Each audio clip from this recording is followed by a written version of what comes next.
Now listen carefully and answer questions 21 to 25. Hi, Miss Harris. Here we are talking once again. Well, I'm always willing to help out wherever possible. Is anything troubling you? Well, your advice last week about writing summaries was very useful, and I'm using these summaries a lot in order to prepare my final master's thesis. But you're having problems, right? Yes, I have a few issues to discuss. Obviously, I want a good essay, and I want to achieve high marks, but I'm not sure on the best way to start. That's an easy question. Start with a topic, but not one that I necessarily suggest, but one that you want to explore. You will always write better when doing so on a topic you are interested in, not one imposed upon you by others. Well, I'm interested in management theory. Then pursue that. However, that alone is far too broad. Break it into various current areas of discussion and relevance. Then look more carefully at one of them. Say, management and cultural differences, or management and motivation, or other aspects, such as the role of salary, group cohesion, or leadership. I would say I'm interested in group cohesion, that is, how people interact in the workplace. Well, that's a start, but you can't then just write planlessly without defining exactly what you intend to do within the area you've chosen. You'll have to think of a thesis, and this statement could be of several types. Such as what?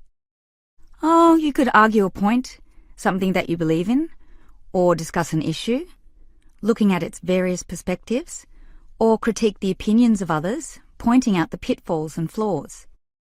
The thesis statement will make that very clear because it will say, in simple terms, what you intend to achieve in your essay. I see. And then I can just begin writing, right? Wrong. Huh? If your essay is going to be clear, it needs to be logical and organised, and this means you'll need an outline. This could be written as a flowchart or spider graph, that is, a series of connected lines. But whatever shape the outline takes, there must be a sense of progress in, more or less, a straight line towards a goal. And then my essay will be good?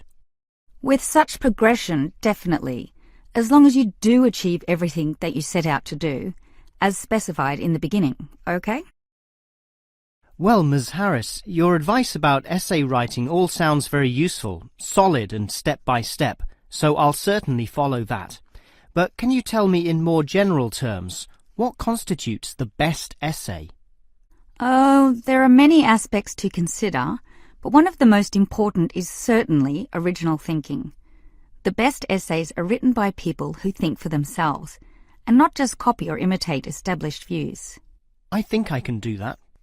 But remember, you can't just give a list of unsupported assertions. There needs to be support as well.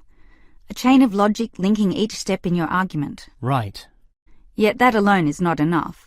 Your argument may be logically sound, but is it practically so? For that, you need examples from real life to illustrate your points or subpoints. I've got lots of examples from my course readings. I suppose I could use them. But remember, whenever you use an example or facts or figures that are not commonly known, you must give a reference. That's an academic necessity, without which your writing will automatically fail. So it's necessary to give these, right? Absolutely. And with that, your essay will be fine. But always ensure that you format it clearly. What do you mean? I mean the practical considerations, as written in the University Style Guide, such as leaving appropriate margins, using double spacing, Arial font, and so on. You see, your writing must look good as well as be good. I can certainly do that. And finally, related to the previous point, you need to respect the number of words required. Your individual lecturers will give you a word count figure, so follow what they say, making your essay neither too long nor too short. Perhaps 10% either way should be acceptable. 15% was common when I was younger, but it's a lot stricter now, and 20% would be pushing the boundaries just a little too far. I guess I can do all that. Thanks for your advice.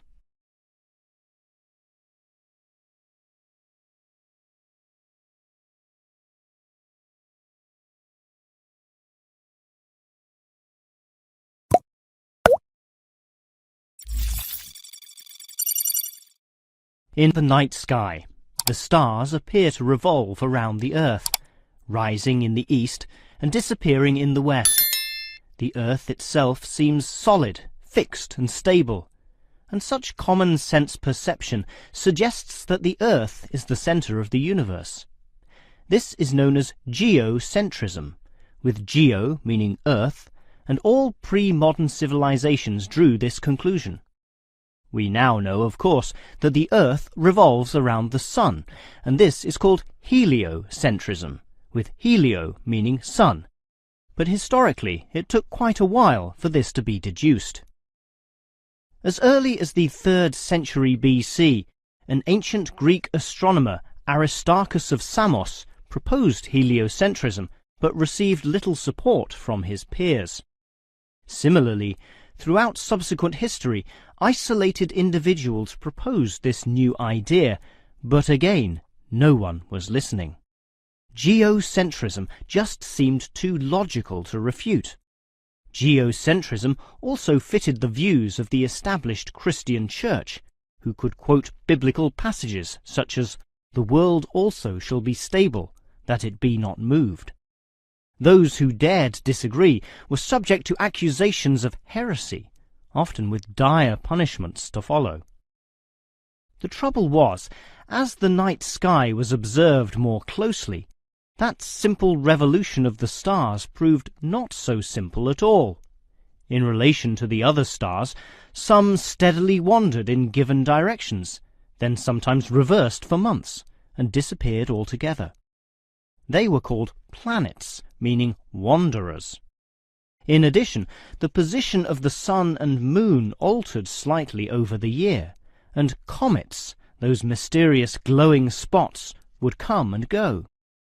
In order to predict the motion of the planets and accurately serve the primary purpose of navigation for sailing ships, increasingly elaborate mathematical models were needed, a sure sign that something was not quite right. Heliocentrism, or the belief that the Sun is the centre of the solar system, still needed a mathematically sound description before it could be scientifically accepted. And it was a Polish astronomer, Nicholas Copernicus, who in 1543 first published this. This event is sometimes referred to as the Copernican Revolution. Copernicus himself certainly feared the consequences of his proof, knowing full well it might invoke the anger of the established church. Probably for this reason, he waited until the last year of his life, when he was sick and dying, to release his findings.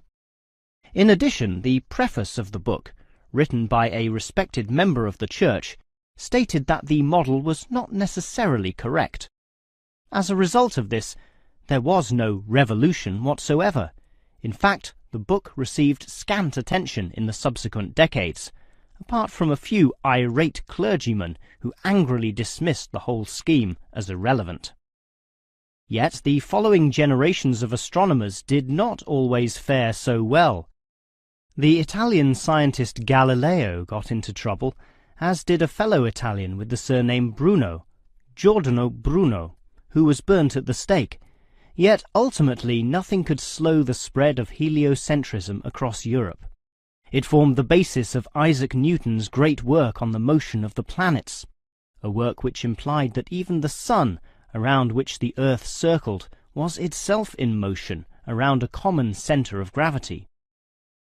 No discourse about heliocentrism could finish without mentioning that, somewhat unbelievably, there still exist those today who choose to believe that the Earth is the centre of the universe. Modern geocentrism is usually the result of literal interpretations of the Bible, which is the cornerstone of these people's beliefs. They, therefore, also believe in creationism, that is, that a God created everything, and while we may smile at this, it is sobering to consider that surveys have revealed that up to 10% of British people, 12% of Europeans, 20% of the USA, and 25% of the Middle East still hold the belief that the sun revolves around the Earth. One can only wonder what Copernicus would have thought of this.